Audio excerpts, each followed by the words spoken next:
Milo's Free Speech Week at Berkeley is a bust, and President Trump is calling out knee-dropping NFL ingrates. We will talk all manner of free speech with our in-studio guest, Dave Rubin of The Rubin Report. How lucky am I? Then, Allie, Stuckey, and Jacob Airey join the Panel of Deplorables to discuss Anthony Weiner in the can and NPR's lambasting the unfair exclusivity of women's sports. I'm Michael Knowles, and this is The Michael Knowles Show.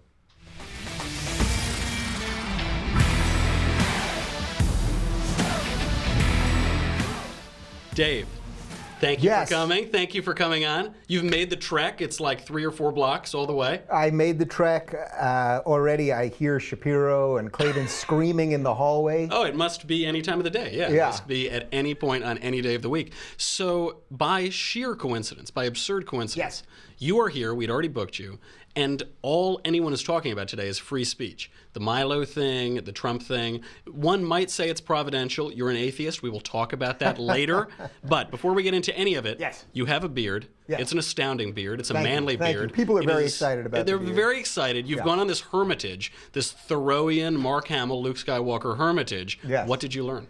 Well, I went off the grid for 30 days, literally off the grid. My phone was locked in a safe. I did not know what time it was. I don't have a watch anymore. You're a very fancy guy with a watch. I haven't had a watch in probably 20 years. So for 30 days, didn't know what time it was, didn't look at Twitter, didn't know about the news. I was in Mexico. I was working on my book. I had some family come over. Not looking at Twitter sounds like the most fun thing ever. You know, Twitter is a nightmare. I mean, it truly is a nightmare. And I think everyone, if you say anything about Twitter to people these days, immediately everyone's kind of rolls their eyes, their body language changes. Twitter used to be fun, and now people are just too nice now, the trolls have taken over. I like a good old-fashioned trolling, but like the sort of exactly. But the evil people, it's not the trolls. It's not the trolls. It's the truly, genuinely evil people who just want to burn everything down. Vicious, malicious. And there's just a lot of those people. So even the good stuff about Twitter, where you can get your stuff out there, like just staring at your phone all day and scrolling what some anonymous pink cat said about you, it's like, this is probably not the best. I need to know. Yeah, absolutely. But anyway, so I didn't shave for a month, and then I came back, I did a live stream, and my intention was to shave the next day, but the people have demanded that the beard stay. I kind of dig it now. I demand it too. It looks great. Thank you. I may roll it into Last Jedi in December. You know what I mean? Good. If I keep growing out the hair, the beard comes a little bit more. I've heard the Hamill thing before. Well, it can't be worse than that. The movie before Rogue One, whatever that was, The Last Jedi with the girl, and it was just terrible. You did not like Force Awakens? That is the most diplomatic way to put it I've ever heard. It was so bad. It was the best acting in it was Peter Cushing, and that was just a computer-generated robot. No. So you're talking about... I don't mean to insult you. Obviously, you performed in the movie. Hold on a second. Force Awakens. You're telling me you did not like Force Awakens, but you liked Rogue One? Absolutely. So that's very conventional thinking right there. That's very conservative, conventional thinking. I mean, Force Awakens was pretty fantastic. And Rogue One, I love watching the first Star Wars. Yeah, I love rewatching. So you liked Rogue One. That's what you're telling me. I liked Rogue One. Name 3 characters. I don't know. Well, okay. Name 3 people. Come on. Cassidy Andor, Jyn Erso, Baze Malbus, Chirrut Imwe, and K2SO. I don't know who that is with Google. Okay, someone's got Google. Very impressive. Yeah, that was impressive. He did bail me out. You're right. I can't name the characters. The thing I liked about it is that it was new, though. It wasn't just a remake of A New Hope, you know. That scene in the middle where Vader comes out and he like sachets out there and don't choke on your words. It's like, I like a good pun, I really do, but like, yeah, it put James Bond to shame. Yeah. Anyway, okay, so are we gonna do anything else besides? That's only one point. That's only one point of disagreement. I need to hear your take. So you're a liberal. You're an old school liberal. Mm-hmm. You're not a leftist, a regressive leftist. You left the left. You had this great PragerU video. No. Now I was reading a book over the weekend. It's called Kindly Inquisitors by Jonathan Rauch, and it talks about this. Yeah. It says there are 5 decision-making policies. You could either have the fundamentalist principle, what I say is right and what everyone else says is wrong. You can either have the simple egalitarian principle, everyone has their own idea and it's all fine. The radical egalitarian principle, only oppressed minorities, only their views matter. Yep. The humanitarian principle, don't hurt my feelings. And the liberal principle, which is throw out your idea, it's going to be viciously debated, and then the right idea will come out of that. You fit into the latter category. Well, absolutely. Liberalism at its core, classical liberalism, true liberalism, having nothing to do with the modern American left or the Democratic Party or certainly progressivism, means live and let live. That, I mean, at my core, that's what I believe. I genuinely do not care what you do in your life outside of the conversation that we're having right now. You seem like a nice guy, but like whatever. Looks can be deceiving, Dave, but sure, appreciate it. But whatever you do in the confines of your home, and whatever you do, it has nothing to do with me, as long as whatever you're doing is not impeding on me. That's actually liberalism. The idea of the individual and using logic and reason. This is a beautiful thing, liberalism. Unfortunately, it's been compounded by leftism and progressivism into this sort of monster that it is now. But it's funny, I'm a liberal. I mean, I am gay married, okay? That's about as liberal as you get. I'm not even gay. I just did it to prove a point. You know what I'm saying? Like, but that, I'm pro-choice. I'm pro-legalization of marijuana. I'm not for nation building. I'm for a strong public education. We'll convince you against all that stuff later. All of those things. But the irony is, I'm welcomed here in this building where I got Shapiro and Clavin and you and all these guys, because you guys actually are tolerant of different thoughts. And we like to debate ideas and talk about ideas. Sure. And I get invites from colleges all over the country, and they're always from conservative groups and libertarian groups. I have zero invites from supposed liberal or progressive or democratic groups. So what does that show you? I mean, who are the tolerant people? Who are the liberals? Who are the liberals even? So, all right, now you have to piss off your entire fan base then. Oh, what do you think about taking knee? What do you think about this Kaepernick NFL-wide and President Trump calling it out? Yeah, well, all right. I have to have consistent principles here. So look, they are welcome to exercise their freedom of expression and free speech however they want. Now, at the same time, when you have free speech, that doesn't mean it doesn't have any consequences. So ultimately, if all these guys take a knee, so again, they can do it, 100%. I back their ability to do it and use their own mind to make a decision with what they want to do with their lives. Okay, fine. Now, if you're an employer and you realize that the audience is turning against them and may not buy tickets, may not buy as much food, may not watch all audience those down 8%, 10%. Which we consistently see. By the way, the one guy, the Pittsburgh Steelers guy, who did come out, you know, the whole team stayed in the locker room, the one guy came out, now his jersey's selling like crazy today. Right. So he probably helped his career while some of these guys hurt it. Now, it shouldn't just be about your career and money and all that. The point also has to be about wealth and stuff. Yeah, of course, absolutely, absolutely. A true capitalist. Okay, look, they can do it. Their employers can then decide if they want to keep them or not re-sign them at the end of the season or any of that. As far as Trump, look, I tweeted out yesterday, look, the beauty of America is that the players can do what they want, the employers can do what they want, the president can say what he wants, and so can you. Now, a lot of people are angry, but the president said fire them. Look, he can say whatever he wants if he starts putting that into law. That demanding, if he goes to well, everyone thinks the president's allowed to write laws. He's actually not, but I've sort of given up on that one.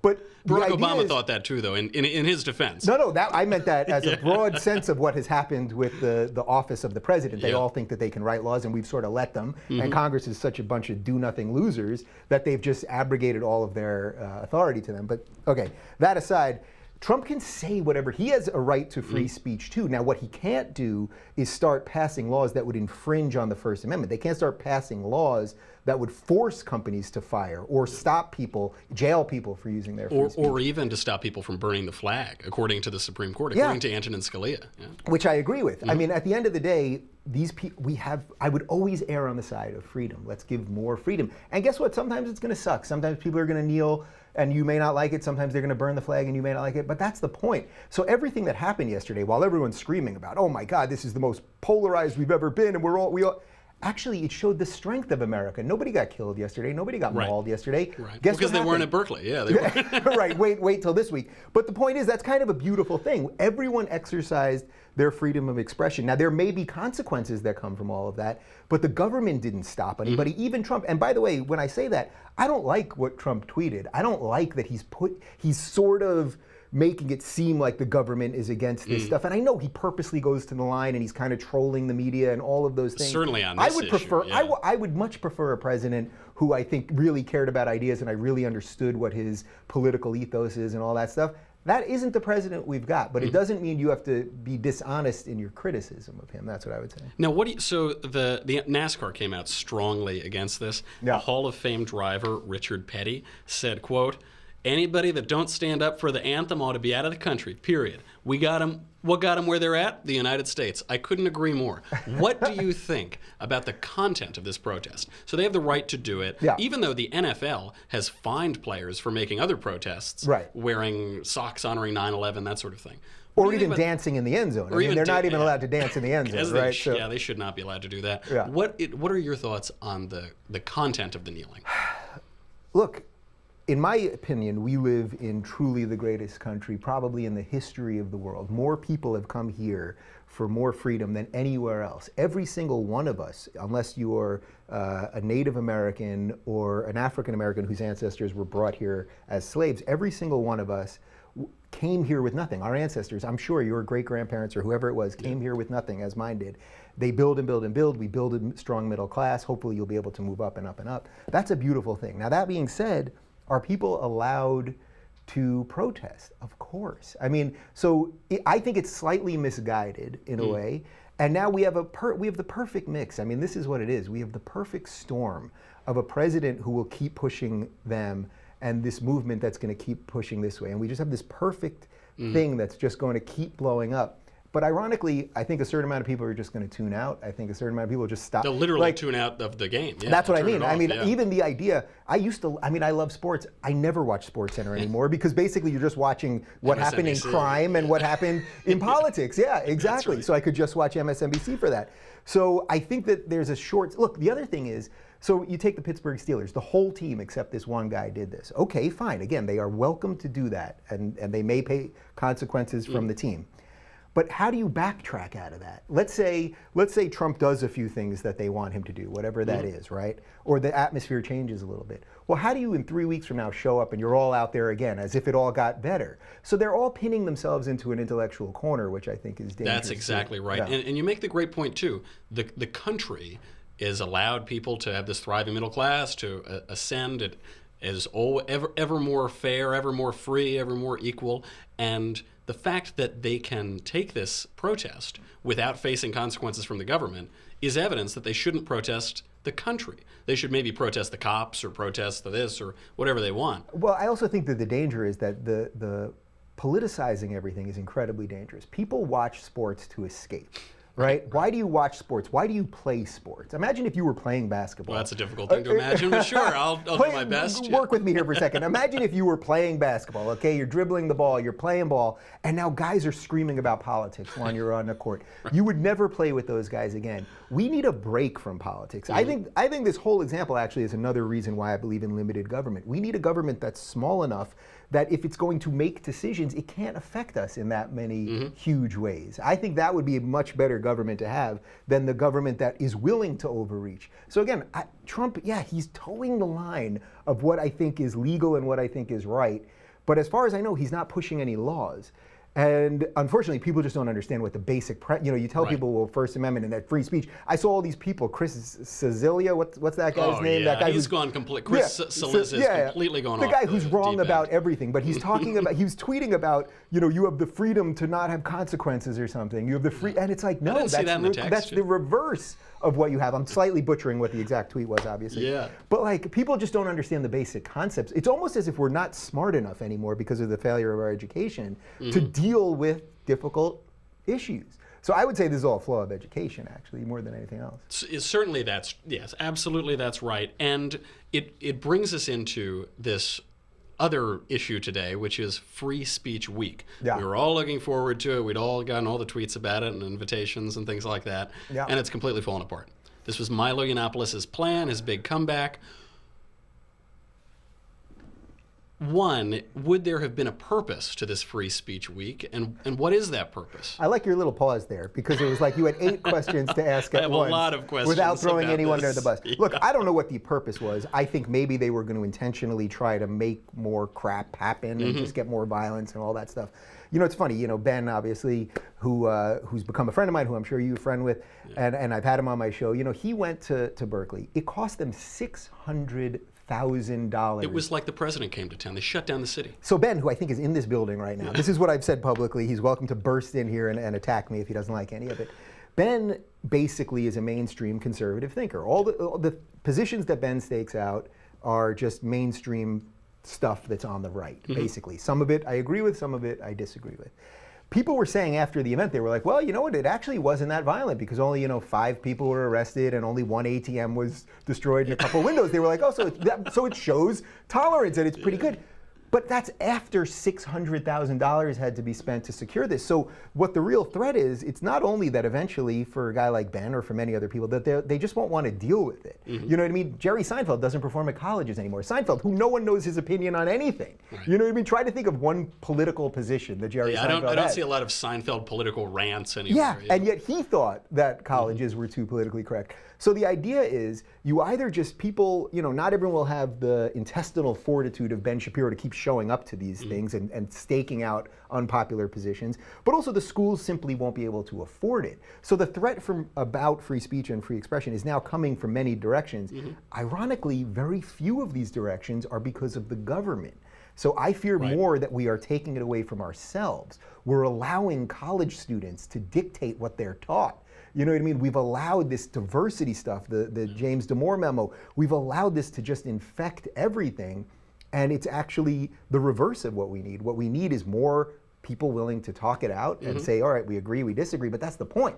I would much rather live in a society where we disagree on some stuff, but we don't kill each other, than the society where we all just accept nonsense because we've been guilted into it. It was amazing with Ben at Berkeley. $600,000, they still destroyed a bunch of stuff. They called him a Nazi. I guess a Nazi Jew is what Ben is, a Nazi Orthodox Jew. He didn't I was at a dinner President with Trump. Ben a couple weeks ago. He brought his own kosher food. I'm pretty sure that Nazi kosher food. I'm pretty sure that Nazis, don't bring their own kosher food. But when I see, Ben gave a speech, and there was a lot of content to the speech. He made arguments about abortion. He made a lot of different arguments. When I see you speak, you make arguments about free speech, about classical government. For some people, it seems to me the speech is just about the speech. There isn't actually a speech to give. You're just waiting for these crazy kids to jump up and yell, and then you make fun of the chubby lesbian or something. Is there... Well, yes, so there's a certain amount of people that are just flamethrowers, right? And you remember in the second Batman with when Heath Ledger's Joker, Michael Caine is discussing like the idea behind the Joker, what this guy's trying to do. He says, some people just want to see the world burn. So I think we actually do have a lot of those type of people right now, which I think is really unfortunate, especially in the system that we live in, that has given so much to so many people. Think about it. If you're watching this show in America right now, pretty much you could go to your supermarket, your local supermarket, and find food there. That's pretty good. Yeah. Pretty much there's water running at your house. Except when you live in Flint, Michigan, there's a problem. Right. But pretty much in a society of 350 million people, this thing's basically working. And if you travel outside the country, I was just in Cuba, people traveled all over. There is no poverty in America. There is relative poverty because people are so rich in America. Right. There is no real poverty in America. And that doesn't mean that there aren't poor people. There aren't people that need help. Who are struggling, there aren't of course. All of those things. But we have to figure out how to have an honest conversation about that. Not just either throw money at everything where we consistently find it doesn't work, which we consistently find. The more money you throw at things, the less it actually works. And you actually create a situation where people are now dependent on this and never want to get off it, which is a horrific position for anyone to be in. So there's so many things. But this is what the debate's about, and that's what I'm afraid of right now, is we're really, everyone's talking about this, but it's significantly worse than it was 2 years ago. We are all cordoning ourselves off in our little teams. And I think one of the reasons that what I'm doing is working is I'm really trying not to do that, and I'm trying to spend as much time with a guy like you as I would with a lefty, and I'm trying to find some answers there. I think sometimes maybe logic and reason is going to be the sacrifice in this thing. And that might make you a trans political thinker. You go from one side to the next, and on that, it seems. Does that get me any social justice credit? Well, it better. I don't know where that puts you. I'm a trans thinker. How about that? You'll get your own safe space on YouTube. The issue that I think it seems like a trivial issue. It seems completely unimportant, but it's where a lot of the cultural battle is, and the language battle and the battle over free speech. The pronouns. The pronouns. Do people have a right to insist that you call them by a pronoun that doesn't match their actual biological sex? Well, I would completely on this one take Jordan Peterson's position, and I'm sure much of your audience knows Jordan. Has he been in here? Not yet, but we do want to get him. We're gonna have him soon, yeah. I will gladly. If you don't, if this thing doesn't burn down by the end, I'll put in a good word for you. I thought the apocalypse was today. I thought the Christian numeral. Well, we'll see. Right. Some guy said it was supposed to be today. Every day. We'll see. What egomania to think the world is going to end on all these people that are like, oh, the nuclear war is coming. North Korea's going to nuke us now, or all the religious people that think, oh, end of time. You know what? The world's been going on for a long. George Carlin did something about this. It's not. Don't worry about the planet. It's the people. The planet's going to be fine. Anyway, in answer to your question, I would take Jordan Peterson's position on this, which is first off, I have trans friends. I know trans people. Yeah, me too. I do not go out of my way to offend anybody ever. Well, I go out of my way to offend everybody. That's the one difference. But I'm sorry, No, that's fine though. So okay, you have. If let's say you're walking down the street, right, and somebody's walking towards you, they drop their wallet. And you're like, sir, you dropped your wallet. Now, if that person turns out to be a woman, but you thought it was a man, well, it's not your fault. You know what I mean? Yeah. Like, I think what we're getting caught up in is all just language nonsense here. But what if it is? This is the real issue, because we have friends who identify as transgender, man to woman, or woman to man. It seems to me that a man cannot become a woman simply by wishing it, because he has a psychological condition that makes him think he's a woman or makes him very much want to be a woman. So let's say he's a man, but he wears dresses and maybe he undergoes some surgery even. Nevertheless, he is a man. My view of the world, my view of reality tells me he is a man, and it's not good to play into a delusion that he isn't a man. It isn't good for him or anyone else. But my politeness tells me, call him a banana if he wants to be called a banana. Yeah, well, I think that's going to get you in trouble. That's right. I've already been demonetized on YouTube, I'm sure. Oh, well, I'm the king of demonetized. Join the club, There you go. Look, I would say there's two things. There's something in general, like we have two realities, which is one is what the law is. I'm not talking about with pronouns specifically, but we have what the law is and then how we function as people. And those things aren't the same. So when people talk about the free speech thing, for example, we have the First Amendment, and the First Amendment protects the government from taking away our free speech. But then there's also just how we have to all behave with manners. There's just there's basic societal things that you can be part of or not be part of, but that there's a sort of unspoken social construct or social contract, I should say, in being a member of society. So I would say basically, if you see someone I would say, do your best to treat them the way you would want to be treated. But I'm not going to pass any laws like they want to pass in Canada that are going to affect, that are going to, or that they have it as policies at universities right now. You get in trouble if you use the wrong right pronoun to refer to somebody. Yeah, all of these things are complete nonsense. I mean, all of this language policing and any law that you would put in or any statute that you would put in a college, of course, this is it's not only is it abject drivel, but also for the people that will be sympathetic to trans people, which I think is a perfectly fine and just cause. You're going to actually drive a lot of them away. When you come in with some sort of authoritarian thing, and you're going to have to say this, and if you don't, by the way, we're going to call you a transphobe or a bigot or a racist or all these things that don't even make sense. Trans isn't a race, by the way. But of course, all of these things, everything gets lost in all of this nonsense. So I would say, yes, try to be a decent person, but in no way should we be making laws about these things. We should all be equal under the law. That's it. The law doesn't say anything about how someone has to treat you. And guess what? People are allowed to be what's the language? Offensive. I was gonna go dirtier there, but what's the language policy around here? We're very politically correct and very family oriented. Absolutely. Yeah. Try to be decent. That's all I would say. Decent, sure. But you know what? If you're not decent, as long as you're not doing anything illegal, all right. What am I going to do? Because it seems there's the premises of it. I worry with this. You did a great interview with Blair White. I love watching Blair White's videos. I think he makes very good points, but he would probably prefer to be referred to as she. And I struggle with this question of, it's a small point, but if in a public space like this, if we grant the premise of transgenderism and of subjectivism, of the relativity of reality, then haven't we given away the whole farm? So this is where I think that you as a conservative and me as a liberal have just a different view of the world. And see, it's funny because I know a certain amount of people would watch you say that. Now, Blair, if you look at Blair, she looks like, she's beautiful, she looks like a woman, okay. Now, a certain amount of people are going to watch you and go, wait a minute. he's just going out of his way. He's going out of his way to be mean to just kind of be mean or whatever. Yeah. Okay. Now I know Blair decently well. That was the first time we had met in person, but sort of know her. Now look, you gain nothing. I think that, and I think this is a fair liberal position. You gain nothing by doing what you did there. You know what I mean? Like, you just don't. Like, I get what you're saying, that yes, this person, first off, I think that trans is still listed as some sort of psychological disorder is or something. A disorder of some sort. Right? Your psychology doesn't match your body. If Blair was sitting here, I'm pretty sure she actually wouldn't be offended by you Blair doing that. And she would argue, but even by you calling her he or whatever, I think she would have a principled position to argue against. And I would say this is the best example of why it's about the individual. That if you were sitting here and you and Blair were having a great political discussion about anything, I think by the end of it, you would go, you know what, next time I will have no problem calling you she. Call you whatever you want to be called. Yeah, because it's about the individual. So yes, at some level I get it. I get what conservatives are kind of doing here. And this is also what I think conservatives missed on gay marriage, which is that now it's funny, all the conservatives now, they all take the libertarian position, which is, I didn't want the government involved, blah, blah, blah. But none of you were saying that before. They all wanted defensive marriage act.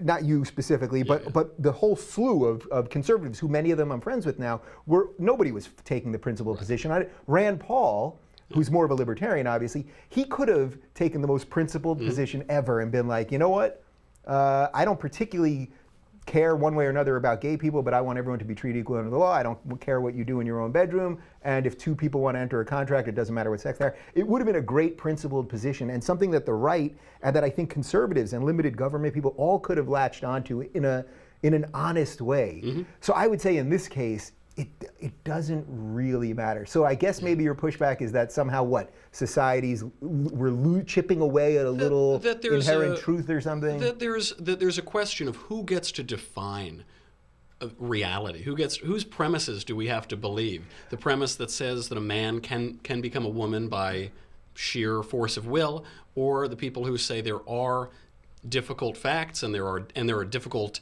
psychological conditions, and we ought to be compassionate and we ought to walk with people and be as nice as we can without changing definitions of reality. So I think you can actually meld both of those into one thing, which again, it's about the individual. So of course, if a biologist was sitting here, they would say you can't change your chromosomes. Right. I don't think that even the most patients, right. But I don't even think the most far left trans advocate is saying that they're changing their chromosomes. But I would say what you can do is try to treat the individual with respect. Of course, and I think that's really the fertile ground that we need to be spending more time in as Americans right now, because we're picking positions, we're fighting from places of sort of an intellectual high ground. It's intellectually interesting, but socially irrelevant. But I just don't think it's that. I think 20 years from now, if trans people, it should be what's happening to gay people right now, where the left is turning on gays right now because they don't view them as oppressed enough anymore. Right. I like that. I'm okay with that. You don't look oppressed to me. I'm not oppressed. But you know what? But 3 years ago, when I didn't have the same ability to get married that you did, well, then there's something to fight for, because we weren't equal under the law. But guess what? You and I are completely equal under the law right now, and that means you can treat me as crappily as you want to. That's the beauty of America. We should be treated equal under the law, so you can treat everyone. But if you have a group that is not treated equally under the law, well, then they have something to fight for. Right. Get us to that base level, and then everyone can be totally awful people to each other if you so choose. It's not how I operate, but you're allowed. Absolutely. Now, speaking of the morality of being completely awful people to each other, we have to get into a segment. I've constructed it just for today. This is a segment that I have dubbed Save Dave's Soul. Uh-oh. Now, Dave, you're an atheist, vaguely an atheist, agnostic. I'll give you the 30-second recap on that. I had never publicly said that I was an atheist. Then I had a bunch of well-known atheists on my show. And then I had Milo on the show, and we were talking about atheism, and he rails against atheism. And basically my belief is that if you told me, I just don't believe in things without evidence. So if you told me that LeBron James dunked from half court last night, I'll go, well, I need to see the video on that. I can't just take your word for it. So I don't think that there's some magical being out there that cares who I have sex with or is watching my every move or anything like that. That being said, so I kind of said that, all right, that's what my atheism is. I just don't believe without evidence. I don't want to get too lost in atheism that's versus the Bertrand Russell or, argument. Yeah, you would say, if you get to heaven and God is there, and you say, why don't you believe in me? He says, well, there wasn't enough evidence. Yeah, right, and I could agree with Bertrand Russell on almost everything. So there you go. What I would say is, just a couple weeks ago, after I did this little hiatus that I did, I got back and I said something how I don't want to use the word atheist anymore, because there are moments. I mean, there are moments in life when you have beliefs in things that you can't quite explain. The moment of the numinous. Yeah, and just that we all just can't literally explain every little thing. That being said, I will play along with your game to the best. Good. Well, I'm glad you brought. It is providential that we brought up Bertrand Russell. Yeah. Because so what I'm going to do, I'll just run down a few arguments for God. Okay. See if they push any buttons. See if you have a rebuttal to it. Yeah. This was an argument that Bertrand Russell, an atheist to the day he died, said that he couldn't find the logical flaw in. Okay. He famously threw his tin of tobacco in the air. He said the ontological argument is sound. And then he said, well, but I don't know. I'm not convinced anyway. Should I have brought my lawyer for this? You should have. This is only your divine lawyer. Yeah, I should have had a priest, a rabbi, and an imam. that would have helped, yeah. So this is the argument. Yes, let's do it. You might be familiar with it. The argument is, we'll define God as the maximally great being. Mm-hmm. He comprises all of the great-making characteristics and none of the corrupting characteristics. Just the most basic definition. Then in modal logic, as a principle of modal logic, there are necessary truths and contingent truths. So this is necessarily a mug, and the mug is on the table. The mug could be on my microphone, the mug could be on my head. Now, put the mug on your head. The mug is on my head because of the whimsy of the cosmos. Yes. Now, if God is a maximally great being, then he exists necessarily, right? He wouldn't exist as a matter of contingency. He would exist necessarily. So if he exists necessarily in some possible world, then he exists necessarily in all possible worlds, right? If he couldn't be the maximally great being and only exist in some possible world, it would have to be in all. Now, if he exists necessarily in all possible worlds, then he exists necessarily in this world, which is among all possible worlds. Therefore, God exists. And Bertrand Russell was reacting to a different version of that argument, basically the same thing. He said it's impossible to point out the flaw. Have I made you a Christian? Are we going to church together this Sunday? Well, you did say if a lot in that. There were a lot of ifs there are premises, there. Those are a lot of ifs. I mean, these are these are premises that can't be proven empirically. But so if I'm willing to go along with that logic, then I suppose you have something there. What I would say is this: I had Dennis Prager on with Michael Shermer debating God and morality. It was one of my favorite hours. If you haven't checked it out, you should go over. Google this: the Prager and Shermer debate. Yeah, it was really interesting. And by the way, two guys who I totally respect, who I've broken bread with both of them. I mean, I think we did something really nice, something that I think we need more of. The crux of the argument to me, I thought, got to one place that I still am not totally sold on, which is Dennis said to Michael, Michael is talking a lot about science and rational belief and not, things that you can't prove, that you shouldn't believe in, all that. And Dennis basically said, that's all good. What Dennis was arguing was that on a macro level, that society needs these sort of these unspoken or these bigger than these ideas bigger than just the literal things to keep society going. This is a little bit of what Peterson's talking about, by the way, and this map of meaning that he talks about. It's useful. It's useful and I think that's really interesting, that at the micro level, we can all use our brains to figure all this stuff out and hopefully find morality and all that stuff. But perhaps as on the larger scale, on the macro scale, that we do need a little bit of this. I'm 50-50 on that, truly. I'd like to believe that if we all just relied on our intellect and science and logic and reason, that we could build a functional society that way. I don't know that there's really any evidence that we have. There's plenty of evidence to the contrary. Yeah, although, you know what, all the good things about America, which a lot of times people say these are just Judeo-Christian values, these are really Enlightenment values. If we could really grab onto Enlightenment values, I think we could build a great society. I don't know that it has enough legs in a day where so many people want to burn the system down, so many people want to be hysterical. I don't know that being a calm sort of centrist who's open and decent and is willing to debate. Willing to debate. Does God? It's almost pointless to me. I mean, really, there's so many things happening right now that whether God is sitting here judging you one way and judging me another, or whether he's playing racquetball somewhere else. He's judging Marshall the most. I think definitely we can agree judging Marshall on that. I don't know that I answered your question in even the slightest. No, a little bit you did, because you're right. Everyone wants to burn down these Enlightenment values, and I think part of that is because the Enlightenment values are undergirded by the Judeo-Christian religion, by Christianity. The natural rights come from natural law, and natural law comes from Christianity. So without that, one wonders if the society that's based on that, all of the good things that came out of that, can continue in those good things if it's no longer animated by the same thing that created them in the first place. Well, so that I think is really interesting, because the question really is, so do we have God-given rights, or does the government give us rights? Now, so without getting too lost in what God is, whether it's this conscious being he is a gigantic fat man with a beard. That is what he is, all right? I think right, so for a huge amount of people, that's what he is. But whatever he is, whether it's the Buddha, whatever that God is the unmoved mover outside of time and space, so unfathomable. Meaning that we have rights as human beings. And this is this is a science and enlightenment argument, that by the very essence of your birth and your ability to have a brain that can think, that you have rights. You have dignity. Yeah. You have dignity. You have rights to be in this cosmos, and that freedom is the, I think I'm about to quote Optimus Prime, freedom is the right of all sentient beings. I watched Transformers last night. I cannot believe I just quoted Optimus Prime. The argument from Prime. The Prime mover argument. He was a pretty powerful Autobot. The point is, but that freedom and your ability to think and all of these things, these are God-given. Now, whatever you want to say God is, but that they're before the giant government. Fat man in the sky with a beard. Yeah, but it's before government. I like that much more than I like that the government is giving us these things. The government is just a construct of man. So the idea that the government is giving me my freedom, right? No, we can deal with what the government gives us. I think it should give us a lot less.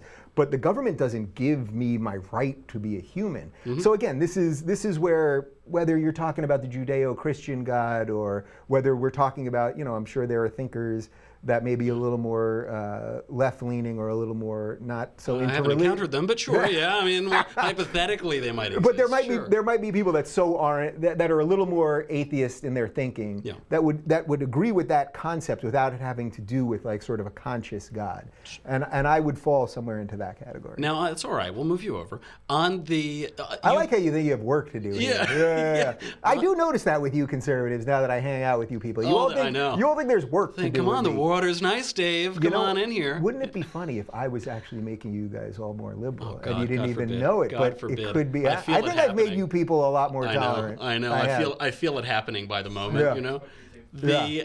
So you bring up science, and that is we all talk about science these days. People, I think, forget that the science, Western science, is a product of the church, basically. Copernicus was a priest, they all knock the Catholic Church because of Galileo, but Galileo was kind of a jerk man. The church was very nice to Copernicus.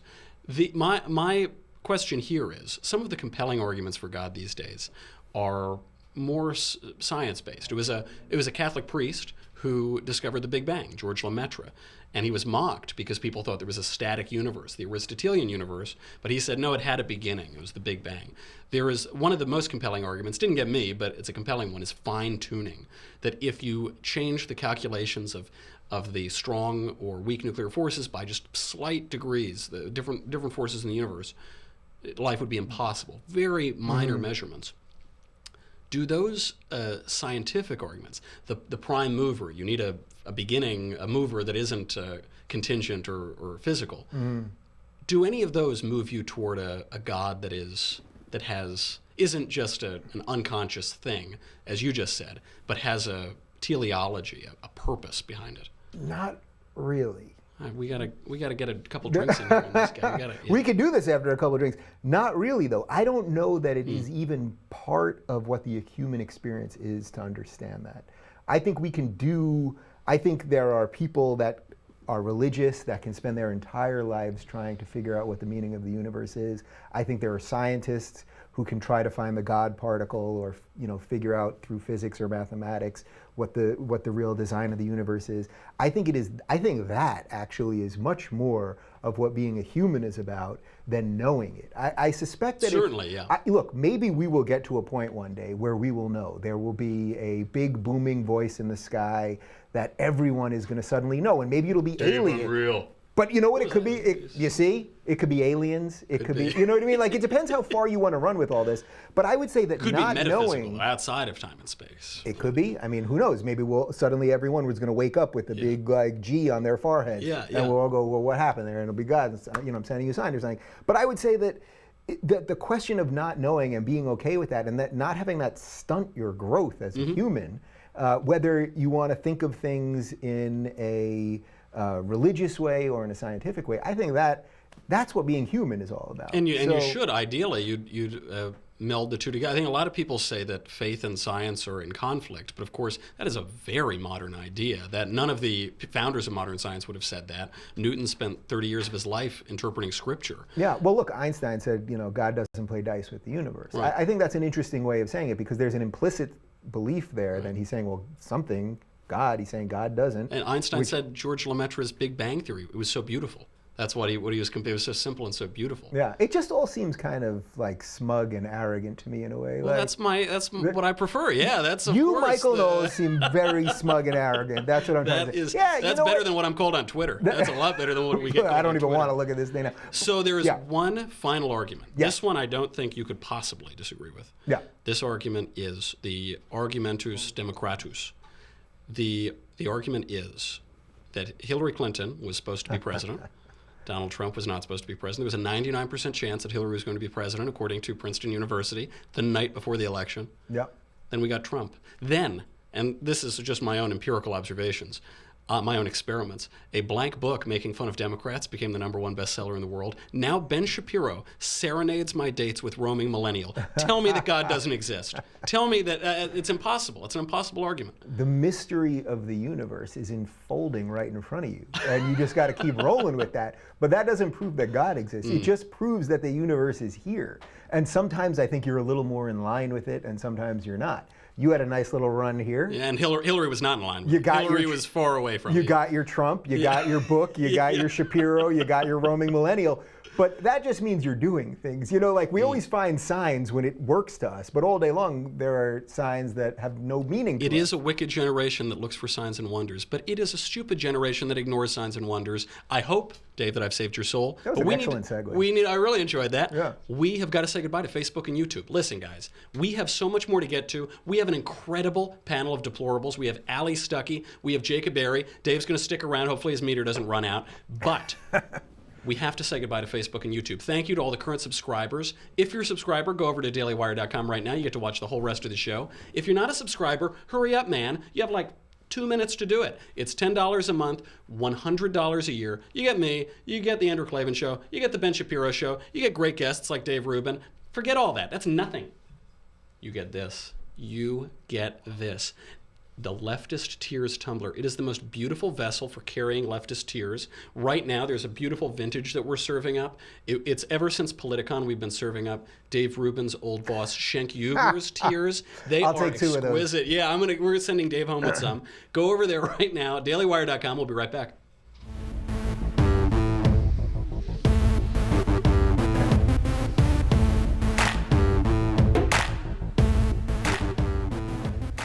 Back to the NFL panel. Thank you for waiting. I was too enraptured. I was lost in Dave's beautiful eyes. On the NFL, the league has apparently entered into a golden era. It has now been 23 days since one of its players has been arrested. The average time between arrests of NFL players is 23 days, but the charges typically include drunk driving, drug offenses. Oh, I'm sorry, the average time is 7 days. Those other charges include domestic violence, assault and battery, gun violations, disorderly conduct, resisting arrest, theft, burglary, rape, and even murder. In 2013, there were 71 arrests of NFL players. As Donald Trump Jr. put it, if only Roger Goodell cared as much about domestic abuse and traumatic brain injury as he does about disrespecting America. #NFL. Allie, is there a little man in the mirror issue here?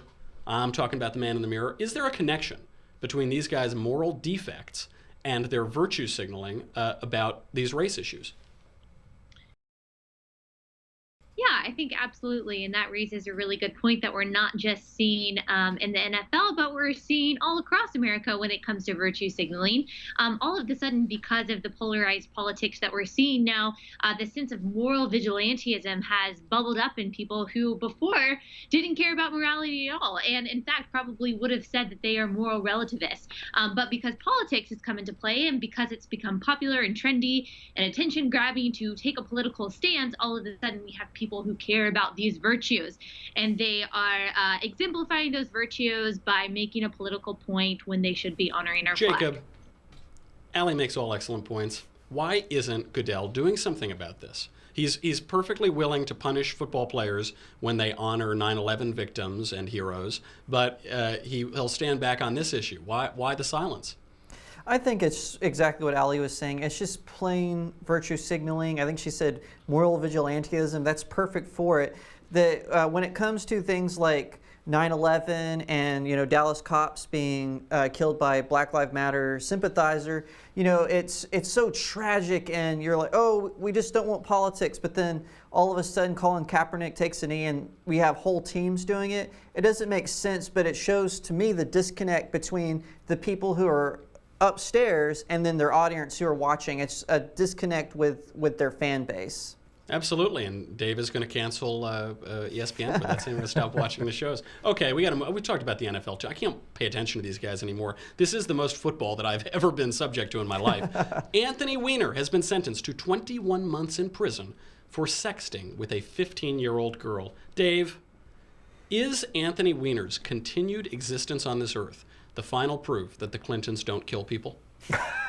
Well, I guess, yeah, technically they should have taken him out a long time ago, or at least gotten rid of the laptops or whatever Huma was doing over there. Look, let's move on from Anthony Weiner. We have so many problems right now. This politicization of everything, and sports being corrupted by politics, and all of the authoritarian stuff and all the social justice stuff. We have so many problems. Like when I saw this headline this morning, it was just like, let me just put that one aside. Let the guy go to jail, just move on. We only have so much brain power for all this stuff. It is too much Weiner. It is Weiner overload. Allie, you're not going to believe this. I almost feel sorry for the guy. He's so pathetic in the court and crying, and he's obviously got this sickness, this psychological disorder.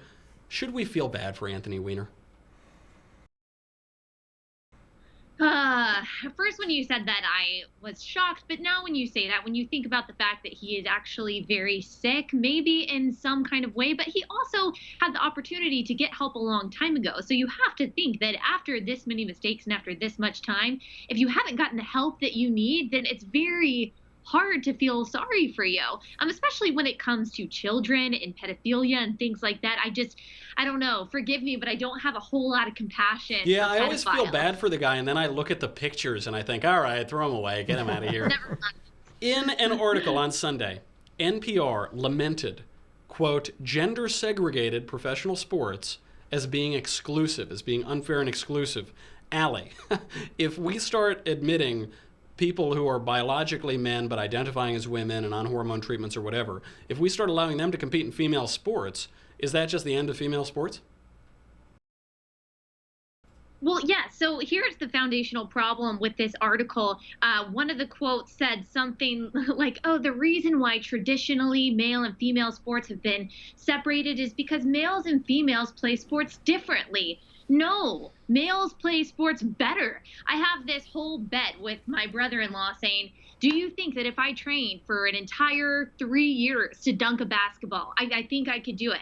And he said no, he would pay any amount of money to bet that I could never dunk a basketball. And it's absolutely true. It's not just because I play basketball differently, but because I play basketball a lot worse than any unathletic male. It's just true. And so just to say that there are differences in how we play sports, it's a fundamental misunderstanding of how God made the human body. So unfortunately, women are going to get the short end of the stick here. As an unathletic male, I appreciate your confidence in me. Dave, you're welcome. This appears to be an internal conflict on the left.